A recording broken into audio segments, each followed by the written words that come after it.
What if I told you that the reason money seems to avoid some people and flood toward others has nothing to do with hard work or luck? That behind the scenes, something else is always in motion, something most never see. Neville Goddard taught that money is not a reward for effort, nor is it given to the deserving. Money is energy, and energy flows toward consciousness, not effort. Welcome to Ignis Mindset, where we explore the inner dimensions of success, mindset, and manifestation through the teachings of Neville Goddard. If you're ready to stop chasing and start receiving, make sure you subscribe right now. Now let's get clear on one powerful truth. Money responds to your state of being, not your bank balance, education, or even your current situation. You are not meant to chase money. You are meant to attract it by embodying a state of wealth before you see a dime of it physically. Neville once said, "You are already that which you want to be." This means that the version of you who has financial ease already exists. It's not a future goal, it's a present identity you must assume. That's what this video is about, shifting from the identity of lack to the identity of wealth. Let's make something very clear. Money is not a pile of green paper or numbers in an account. In Neville's framework, money is a symbol, a reflection of your inner state. Think of it this way. If you view yourself as someone who always struggles, someone who can't seem to get ahead, or someone who isn't good with money, your world will reflect that. Not because life is cruel, but because life is obedient to your assumptions. Neville said, "Assumptions, if persisted in, will harden into fact." And that includes assumptions about your financial life. You can't continue to say, "I never have enough," and expect to live in abundance. The language you use is a mirror of your belief system, and your beliefs shape your reality. Here's the problem. Most people try to fix money problems by taking more action. But if the state behind that action is fear, anxiety, or desperation, it doesn't matter how many hours you put in. You're still projecting lack. But when you shift into the state of wealth, when you feel internally secure, grateful, and confident, you begin to attract circumstances, ideas, and people that reflect that wealth back to you. Think of money like a river. It flows toward those who remove the inner dams of fear, unworthiness, and scarcity.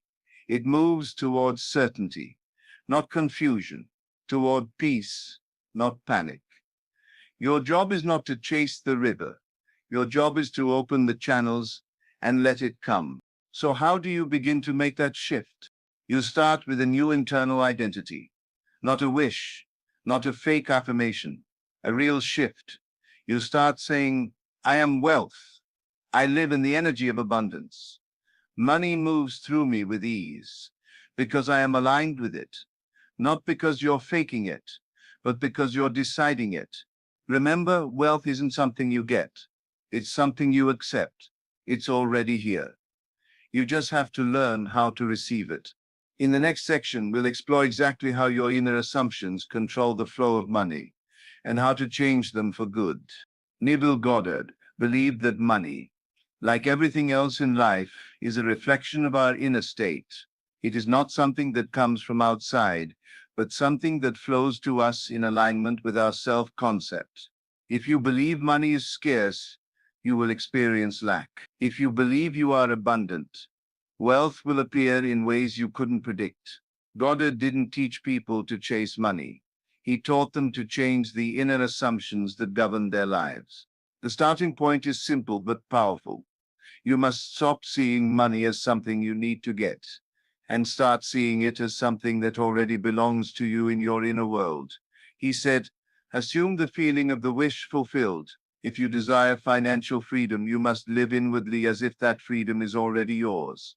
This doesn't mean pretending or faking it. It means shifting your emotional and mental state to align with abundance.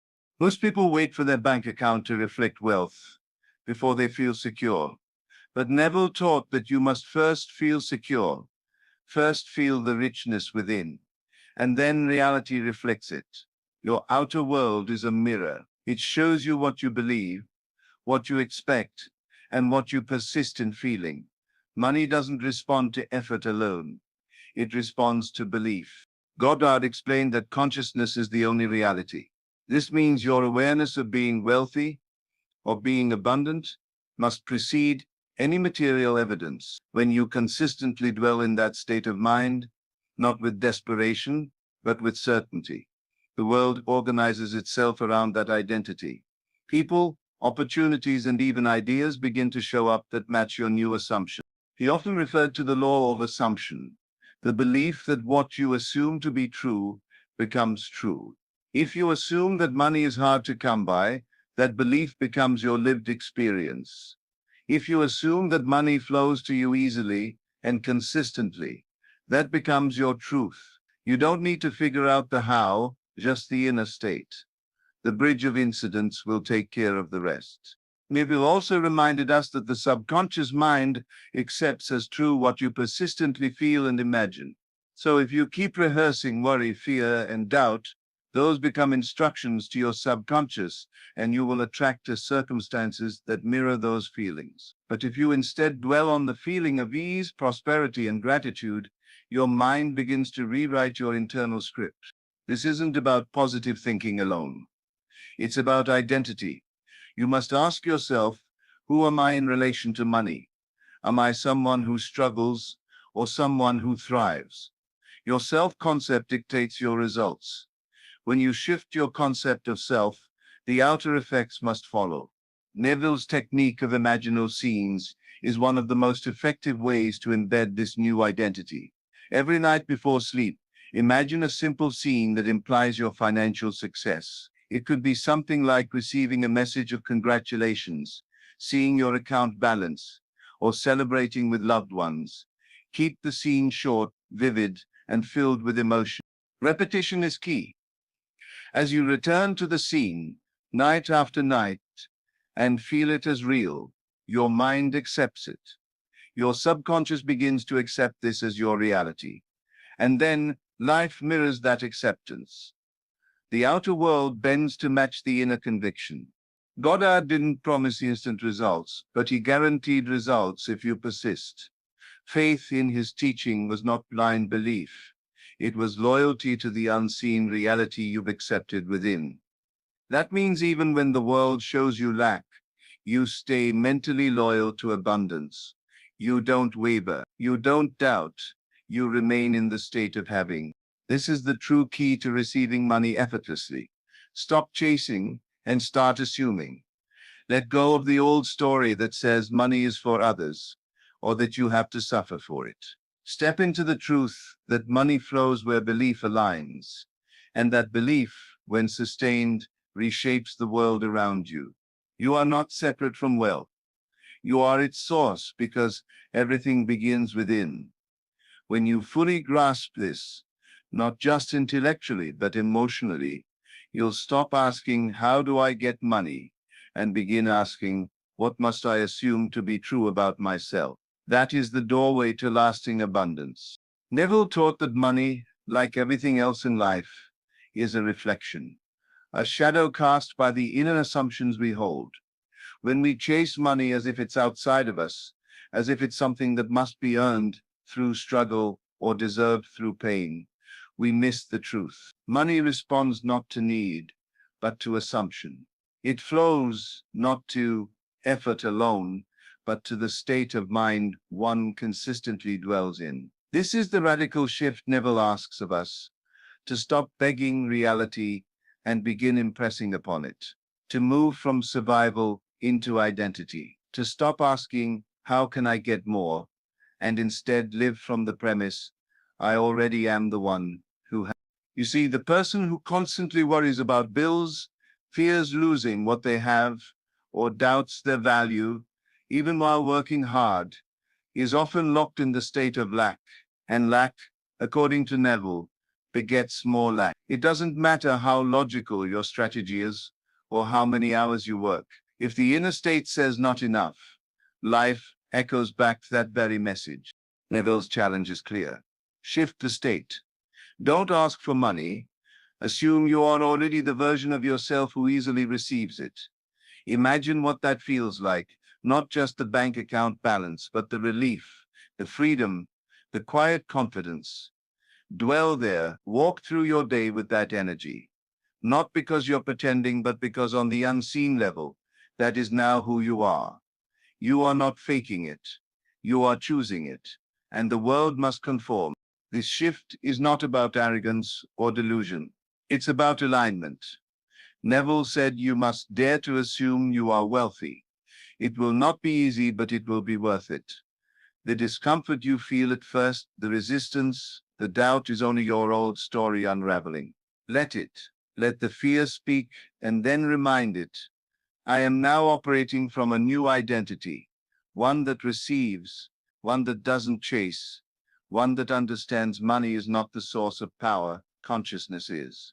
We've been trained to believe in hard work, in hustle, in sacrifice. But Neville invites us to go deeper, to the root, behind every dollar you've ever received, behind every opportunity, there was first a belief, either conscious or unconscious. And the good news, you can change it right now, without permission, without waiting for proof. You do this by choosing new inner conversations, by waking up in the morning and asking, what would the wealthy version of me feel like today? And then stepping into that. By reimagining yourself, not as someone trying to make it, but as someone who already has.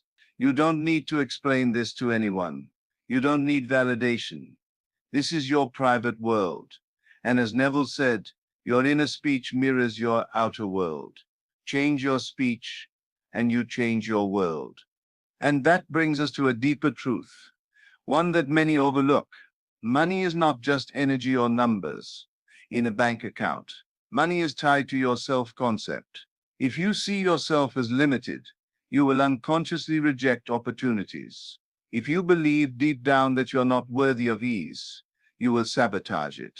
Not because you want to, but because you're loyal to an old story. The solution isn't to fix the world. It's to revise yourself. To go within and say, I am now the one who money flows to easily, because I finally understand who I am. This is why some people can manifest thousands with little action, while others struggle despite effort. It's not luck, it's not unfairness, it's identity. The person who assumes ease will find it. The person who assumes delay will experience it. And this is not about blame, it's about power. Once you realize your assumptions create the path, you stop feeling like a victim. You stop reacting to the outer world and start creating from within. So what do you do with this? Begin by dropping the idea that wealth is separate from you. Begin by accepting that who you are being is more important than what you are doing. Begin by telling a new story, not just with words, but with feeling, with presence, with repetition. In the silence of your own mind, hear people congratulating you. Feel the joy of giving generously. Picture your ideal lifestyle, and not from a place of longing, but from a place of calm certainty. Let that become your new normal. Let that be the state you dwell in, regardless of what your current reality says. This is the secret many miss. You don't manifest from what you want. You manifest from who you are. And who you are is decided by what you consistently accept as true. So ask yourself, what am I assuming about money? Do I see it as rare, as difficult, as something I don't deserve? Or do I see it as normal, easy, responsive? The answer to that question tells you everything. And remember, the outer world is delayed feedback. What you see now is just a reflection of past assumptions. Change your inner world today, and soon enough, reality will catch up. It always does. That's the law. Money flows not to those who struggle hardest, but to those who understand this inner shift. This is what Neville wanted you to know. This is the breakthrough. It's not magic. It's mindset. It's not effort. It's identity. The moment you align with abundance inwardly, life begins to echo it outwardly. Not overnight, not always predictably, but always, always faithfully. Let that truth become your foundation. Let it guide you as you build the version of yourself who no longer wonders how, but walks in the knowing that everything is already yours.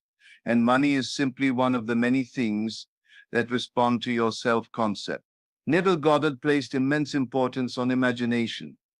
To him, imagination wasn't just a mental exercise or a daydream, it was the spiritual gateway through which all creation begins. He said imagination is God, not as a poetic metaphor, but as a literal truth about how reality is formed. Your ability to imagine is not separate from your reality, it is your reality in seed form.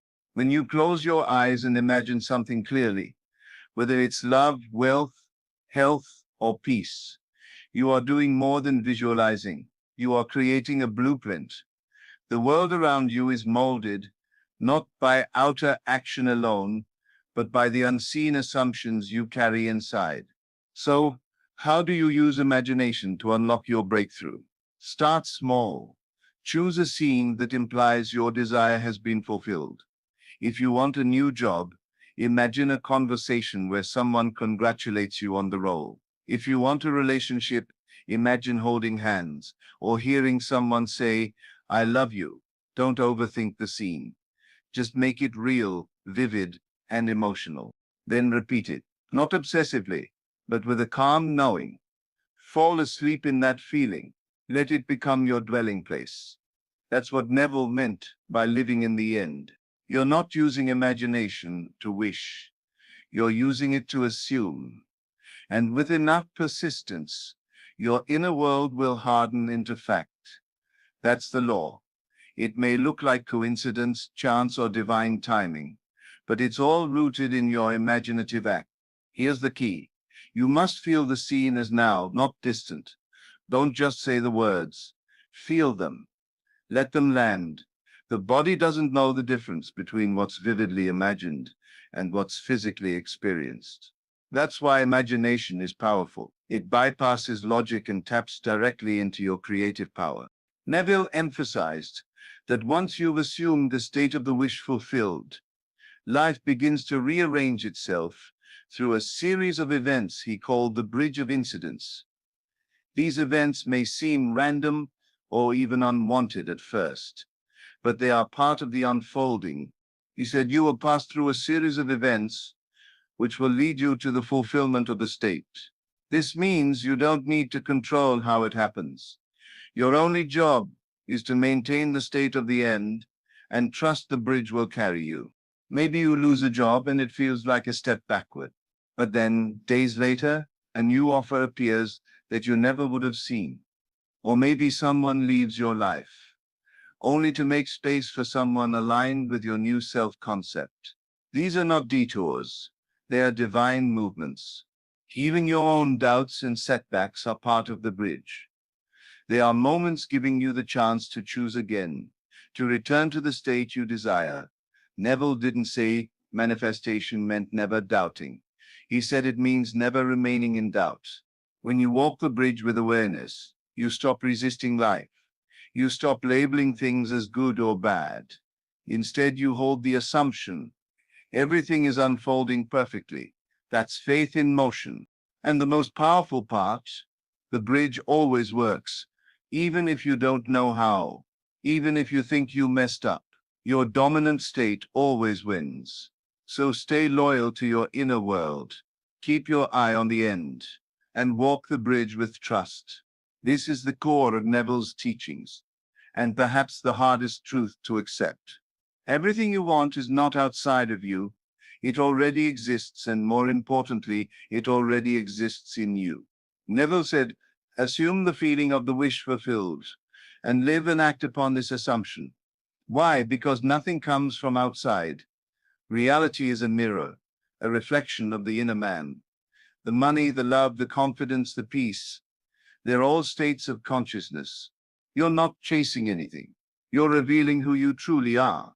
Let's flip the script. Instead of saying, I want to be confident, say, I am confidence, and I allow that version of me to lead now. Instead of saying, I want love, say, love is what I am, and the world reflects that truth back to me. This is not delusion, it's decision. You are deciding who you are, and everything follows. You don't manifest by becoming someone new. You manifest by dropping who you are not. You let go of the version of you that believed they were powerless, unworthy, or stuck. You stop telling that story. That's the breakthrough. Realizing that what you seek is already within. And when you embody it mentally, emotionally, spiritually, life has no choice but to match it. When it comes to money, the same principle applies. Money isn't something you chase. It's something you align with. If you believe money is scarce, difficult to earn, or only for others, that belief becomes your filter. You may work harder, longer, and with more effort, but the result will still reflect the inner script. Neville taught that money is a state of consciousness, not a thing, not a prize, but a reflection of your inner assumptions. If you believe you are abundant, life responds accordingly, not through magic, but through alignment. Think about it this way. If someone handed you a large sum of money right now, and you still felt unworthy or anxious, that money would disappear quickly. The outer always matches the inner. That's why the inner work isn't optional. It's essential. The way to receive more is to become the person who naturally receives more. Shift your self-concept. Speak abundance into your day. Feel gratitude, not just for what's coming, but for what already is. You don't wait for money to feel rich. You feel rich, and the money reflects that. When you practice this daily, you begin to change. Not just your bank account, but your relationship with life. You move from fear to trust, from lack to enough, from hoping to knowing. And that's the subtle truth most people miss. They keep searching for signs, techniques, or shortcuts, forgetting that the greatest transformation happens within. You don't manifest by forcing the outside to change. You manifest by assuming that you have changed. Because when you shift, everything else must follow. The money doesn't appear first. The job, the opportunity, the client, they don't come first. You come first. Your belief, your state, your story. This is why Neville emphasized so deeply the power of state. Your state of consciousness is the root. Everything else is fruit. So if you're not seeing what you desire, it's not punishment, it's feedback. It's showing you where you've been living internally. And that's powerful because it means you can choose again. You can go within right now and assume the new state, the state where you are already free, already provided for, already favored. Stop asking when it's going to happen and start living like it already has. This isn't fake, it till you make it. This is faith, it till it manifests. Every time you speak about your finances, ask, am I speaking lack or abundance? Every time you think about your future, ask, am I imagining fear or freedom? These are the silent acts of creation, the invisible seeds you plant each day. And here's where most people fail. They drop the seed too early. They imagine the outcome, feel good for a moment, and then let doubt, comparison, or impatience snatch it away. Don't dig up what you planted just because it hasn't sprouted yet. Neville taught persistence in assumption. That means you hold the vision even when reality says otherwise, especially when reality says otherwise, because physical reality is just the echo, the shadow of your past assumption. The moment you truly shift inside, the world begins to mirror it back. Maybe not instantly, but inevitably. And when you truly understand this, you stop chasing. You stop hustling for validation. You stop begging reality to change. You become the change and let reality reflect it. This is spiritual maturity. This is the secret hidden in plain sight. So ask yourself now, who are you being? Are you being the version of you that's always waiting, or the version that already has it? Are you rehearsing disappointment or rehearsing success? Are you imagining the worst or surrendering to the best? Money flows to the one who assumes they are already in the flow. Not just because they affirm it 100 times a day, but because they live from that place, in thought, in mood, in decision. They stop reacting like a person in lack They walk, speak, and respond as someone who knows they are always provided for. Not because of ego, but because of alignment. That's why Neville said, to be conscious of being poor while praying for riches is to be rewarded with that which you are conscious of being, namely poverty. It's not about asking, it's about being. You don't get what you want. You get who you are. And when you become the person who has, rather than wants, you enter a new timeline. One where the laws of lack don't apply. One where grace opens doors. One where life begins to surprise you. Because you've stopped chasing the outer and started mastering the inner. Everything you've ever desired, the peace, the purpose, the prosperity, already exists. Not in some distant future, not behind 10 more affirmations or rituals, but here in the present, waiting for your recognition. You are not trying to attract money. You are removing the mental blocks that convinced you it wasn't already yours. You are not hoping to be abundant someday. You are choosing to identify with abundance now and letting the physical catch up. This is the heart of Neville Goddard's teaching. Imagination creates reality, but not just imagination for fantasy, imagination for identity, imagination for embodiment, for becoming. So pause right now and ask yourself, who am I being? If you're ready to stop surviving and start receiving, if you're ready to stop doubting and start deciding, then commit in this very moment to stepping into that new state. No more waiting. Start assuming. Start living. Start trusting that the money, the opportunities, the support, they're already en route. And the more you align with that truth, the faster they appear. Now, if this message spoke to your soul, if you felt something shift as you listened, don't just scroll away. Let it land, like this video, so you can come back to this when you need to realign. Subscribe to Ignis Mindset, because this journey isn't just one message. It's a daily practice, a way of being. And always remember, you are not behind. You are not broken. You are not forgotten. You're next in line to receive everything your heart has imagined. And the only thing left is to believe it's already yours. Thank you for watching. See you in the next one.